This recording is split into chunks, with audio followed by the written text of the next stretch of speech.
Welcome back to MilduraWeekly.com.au. The Mildura Blue Ribbon Committee is gearing up to host its annual Inside Story event on Sunday, September 29. And here to discuss the fundraiser with me is Mildura Police Senior Sergeant Alex West. Alex, thanks for coming in. Thanks for having me, Vinnie. Always a pleasure to see you. Always a pleasure to see you also.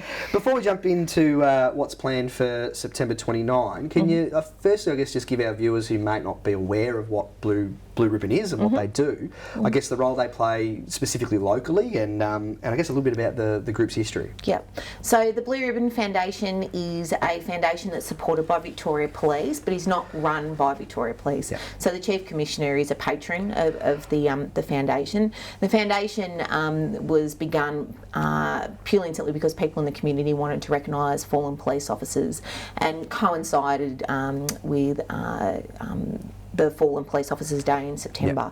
Yep. Originally the branch began in Melbourne, and they raised funds specifically to put life-saving equipment in hospitals, in public hospitals, in the name of fallen police officers. Yep.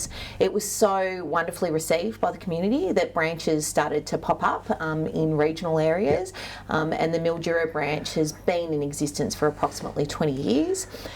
We've already got a couple of facilities at the Mildura base that we have sponsored and named in fallen police officers, and we've recently donated some new equipment which we can go into further. Yep. So we've in need to replenish our funds because we've just spent $40,000 on the base. So a great way of doing that is holding the Inside Story event again. So I guess we could probably talk about the event in September now. You've got a couple of really interesting and big names that are coming up to share their respective stories. Can you just tell us who they are and what they're going to be discussing on the night? We had about half a dozen to pick from, and it was hotly debated as to who we'd have and who would be received by the community. We always want to have speakers that are going to cover a couple of areas so that people can come along and there should be something of interest for somebody that attends.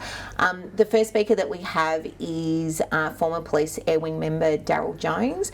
Daryl Jones was at the Air Wing for quite a substantial period of time, and in an era where the technology changed quite considerably.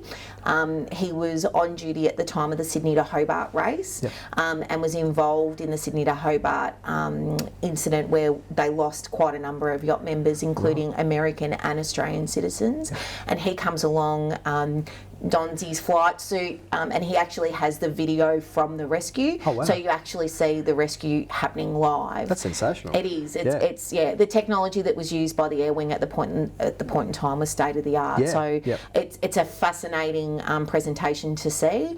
It was recently held at the Greensboro branch, and they had over 200 attendees and said that it was probably one of the best presentations that they've ever had. It's got audio, visual, lighting, you name it. It's a very professional presentation. So we've got Daryl. We also have Detective Senior Sergeant Jerry Clancy from the Major Collision Investigation Unit.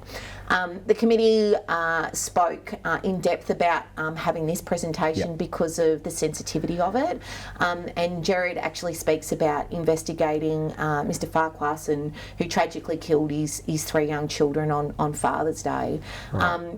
An extremely sad topic, but I think a challenging one that needs to be discussed, especially in the midst of the current climate and family violence.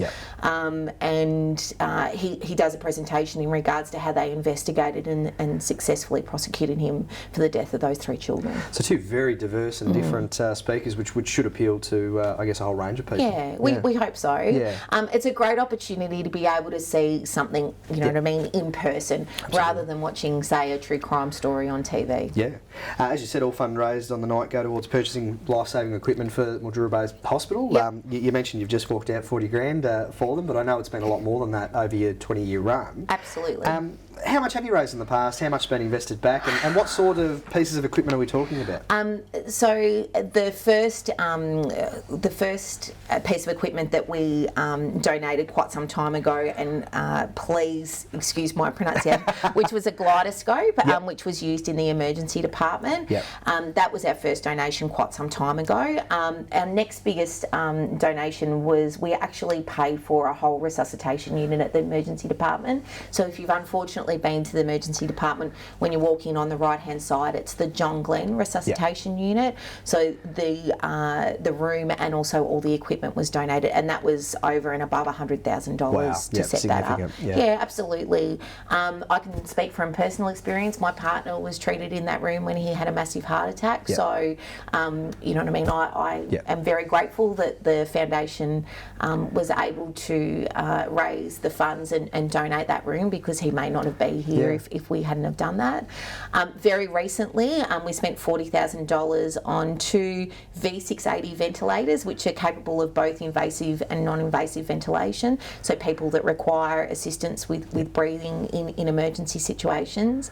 And we also donated for the first time 2 Fisher and Paykel humidifiers that are used in the neonatal unit, that literally has set up their neonatal unit. And so the total of those 4 pieces of equipment were $40,000. Fantastic. So there'll be a presentation which the Chief Commissioner will attend, and Neil Solier, who's the CEO of the Blue Ribbon Foundation, hopefully before the end of the year, but if his schedule is too jam-packed, very much into the new year. Fantastic. We've got a fundraising target in mind around this particular event? We've sort of hovered around the $2,000 to $3,000 mark in regards to this in the past. This is our peak fundraising period, and we've got a lovely couple in the community that set up us all during the country music festival that sell all our merchandise, and we do a couple of the farmers markets, etc., in the lead up to Christmas as well. So this would be our biggest fundraiser for the year. So it's dependent on the community. How many people we get there will be how much money we raise. It is capped at 120 tickets, just purely and simply because of the size of the room, and we're already 30% sold. So fantastic. And how do people get a hold of those 70% of tickets left? You have to be a little bit technologically savvy. So if you go to the Mildura branch Blue Ribbon Facebook page, there's an Eventbrite link there. All you do is click on that, and it'll walk you through and being able to purchase the tickets. They're at the bargain price of $30. You get both the presentations, some finger food, and a ticket into the raffle prize. So it should probably be worth noticing that the Mildura Blue Ribbon Committee's been kind enough to donate a couple of tickets to the Mildura Weekly for a couple of our viewers. Yeah, absolutely. So if anybody would like to email the Weekly, and I'm sure that you'll pop a link there, Vinnie, with my rank, which you said earlier in the start of the interview, and I think we said the 10th. Yeah, we might say the 10th person to correctly identify Alex's rank will receive the tickets, and we'll make them known to you so they can come along and enjoy the night. Absolutely, and they can come and collect them from the police station once the winner's been announced. Fantastic. Alex, thank you so much for popping in, and pleasure as always to see you. I really appreciate your time, Vinnie, and thanks for your support and the weekly support of the Blue Ribbon Foundation. Thanks. Be sure to tune back into milduraweekly.com.au for more videos.